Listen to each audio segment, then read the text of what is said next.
اللہم صلی علی محمد وعلی آل محمد۔ کربلا کا ایک عظیم پیغام شجاعت کا پیغام ہے۔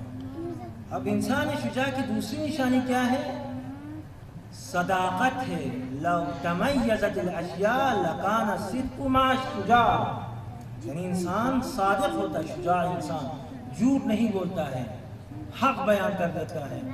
جس طرح امام حسین کی شہادت کے بعد کوفے میں مجلس ابن زیاد میں یلعین ابن زیاد منبر پر بیٹھا اور امام حسین کی شان میں گستاخی کی، امیر المومنین کی شان میں گستاخی کی، سب کیا، نفس رسول کو دشنام دیا۔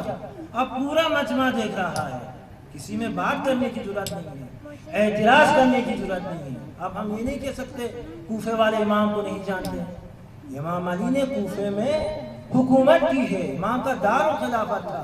جس طرح مقام معظم رہبری نے فرمایا، تعجب ہے 50 سال رسول خدا کی رحلت کو 50 سال نہیں ہوا تھا، اور امیر المومنین کی شہادت کو 20 سال نہیں ہوا تھا۔ امت میں اتنی چینجنگ آئی، اتنی تبدیلی آئی کہ یزید جیسے بس فاسق معلن بالفسق کو خلیفۃ المسلمین کہنے لگے۔ یزید جیسے فاسق کو، یزید جیسے فاجر کو، شرابی کو خلیفۃ المسلمین کہنے کی تیار ہو گئے۔ یہ صرف نہیں، فرزند رسول کو شہید کیا، اس پر اکتفا کیا نہیں، فرزند رسول کے سر کو نو کے نیزہ پہ بلند کیا، رسول کے اہل بیت کو قیدی بنایا، اور قیدی بنا کر اسی شہر میں لایا گیا جس شہر میں امیر المومنین حکومت کیا کرتے تھے، امیر المومنین خطبہ دیا کرتے تھے۔ امیر المومنین کا دار و خلافت ہے کوفہ۔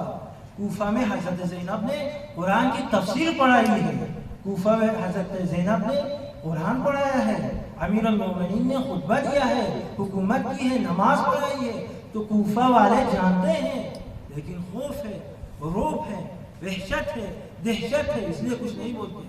لیکن ایک نابینا انسان عبداللہ ابن عفیف نے اعتراض کیا، نابینا ہے، اس نے کہا کہ شجاع انسان کی صفت یہ ہے، ڈرتا نہیں ہے اور حق بیان کر دیتا ہے۔ اس نے کہا بھائی انت الکذاب، تو کذاب ہے، جھوٹا ہے، نہ ابو کا نہ صرف تم جھوٹا ہے بلکہ تمہارا باپ بھی جھوٹا ہے، پورا خاندان بھی جھوٹا ہے۔ اور مجمع میں حسین کے فضائل بیان کرنا شروع کیا۔ حسین فرزند رسول ہے، حسین فرزند بطول ہے، حسین جنت کے جوانوں کے سردار ہے۔ تو اسے گرفتار کیا، اور ابن زیاد نے کیا کہا، میں تجھے قتل کر دوں گا۔ اب اس نابینا کا جواب یہ ہے، میں نابینا ہو چکا ہوں، ایک آنکھ کو میں نے صفین میں کھو دیا، اور ایک آنکھ کو میں نے جمل میں کھو دیا، اب نابینا ہوں۔ اور میں نے یہ سوچا تھا، صلوات پر محمد والے اللہم صلی علی محمد وعلی محمد۔ امام حسین کے رکاب میں جنگ کرنے کی مجھے توفیق نہیں ملی، اب مجھے شہادت کی توفیق کہاں ملتی ہے؟ آج پتہ چلا اللہ نے مجھ جیسے نابینا کو اس عمر میں شہادت کی توفیق عطا کی ہے، خوش ہو گیا۔ یہ ہے سچا، یہ ہے شجاع انسان، ظالم کے سامنے آواز اٹھاتا ہے۔ جس طرح یہ اسرا شام میں یزید کے دربار میں پہنچے تو یزید نے اشعار کہنے لگے، اپنے معروف اور مشہور اشعار، لیتا شیاخی ببدر شہدوا جزع الخزرج من وقت الاسل لحلوا واستحلوا فرحا ثم قالوا یا یزید لا تشل سوابا۔ اللہم صلی علی محمد وعلی محمد۔ یزید نے کہا کاش میرے بدر کے آبا و اجداد یہاں ہوتے اور میری اس فتح کو دیکھ لیتے، اگر وہ زندہ ہوتے تو مجھے انعام دیتے، شاباش دیتے، میری تعریف و تمجید کرتے، جشن منا لیتے یہاں پہ۔ اس کے بعد اس نے کہا اسلام کا انکار کر دیا، لعبت ہاشم بالملک فلا خبر جا ولا وحی نزل۔ بنی ہاشم نے خلافت کے ساتھ کھیل کھیلا تھا، خلافت کا ڈھونگ نچایا ہوا تھا، ورنہ نہ کوئی وحی آئی ہے نہ کوئی خبر آئی ہے۔ اور اس لعین نے کیا کیا، اس فتح کو اللہ سے منسوب کیا، کہا یہ ارادہ الہی تھا، اللہ نے ہمیں جتوایا ہے، اللہ نے ہمیں فتح دی ہے۔ تو شہزادی زینب نے قیام کیا ظلم کے خلاف۔ فقامت زینب بنت علی بن ابی طالب عقیلہ بنی ہاشم شیزن کربلا امیر المومنین کی بیٹی نے آواز اٹھائی، اس کو دیا یزید، خطبہ دیا، حمد و ثنا کے بعد فرمایا ازننت یا یزید حیث اخذت اقطار الارض وآفاق السماء فاصبحنا نساق کما تساق الاسراء۔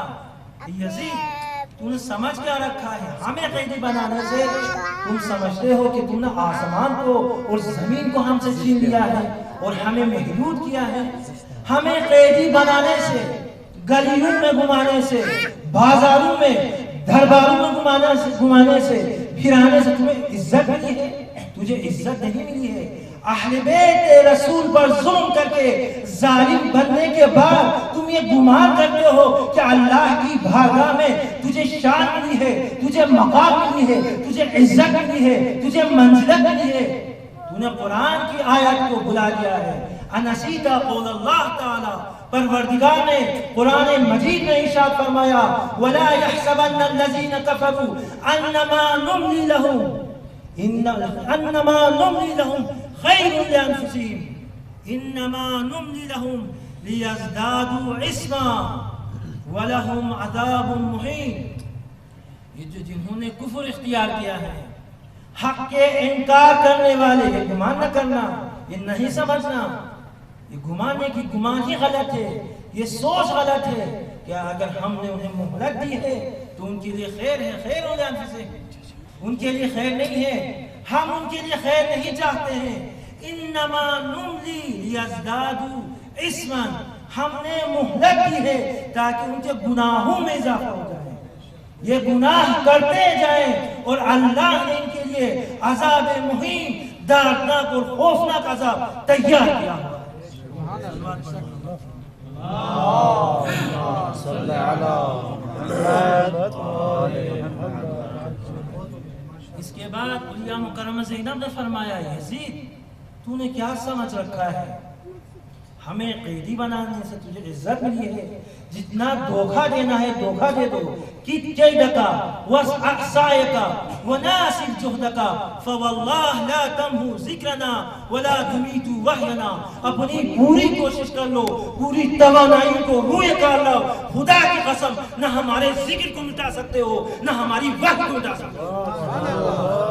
یہ شہزادی زینب نے دربار یزید میں اعلان کیا کہ ہمارا ذکر باقی رہے گا، اہل بیت کی یاد لوگوں کے دلوں میں قیامت تک باقی رہے گی، اور اہل بیت کا نام باقی رہے گا، وحی باقی رہے گی، اسلام باقی رہے گا، وحی کے آثار باقی رہیں گے۔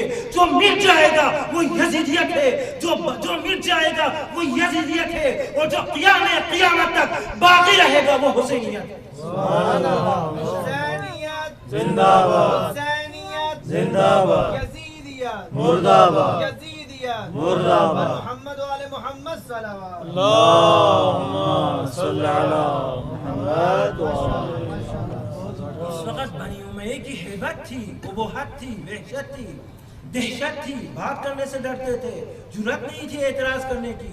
علیہ مکرمہ زینب نے اعلان کیا یزیدیت مٹ جائے گی صف اصلی سے۔ اس طرح حزب اللہ نے اسرائیل کو شکست دی، کیوں؟ باطل ہے یہ، شجاع انسان کی یہ صفت ہے، حق بولتا ہے اور ظلم کے خلاف قیام کرتا ہے۔ اب زینب کے خطبے کے بعد قیام ابا عبداللہ کے بعد دیکھیں قیام حسین میں کمی تعداد کے باوجود امام حسین نے دشمن سے، یزیدیت سے لڑتے لڑتے اصحاب حسین نے جام شہادت کا نوش فرمایا۔ زینب نے خطبہ دیا، سجاد نے خطبہ دیا، اب ان کا روح، ان کا دبدبہ، ان کی ہیبت، ان کی وحشت، ان کی طاقت جامعے میں ختم ہو گئی، معاشرے میں ختم ہو گئی۔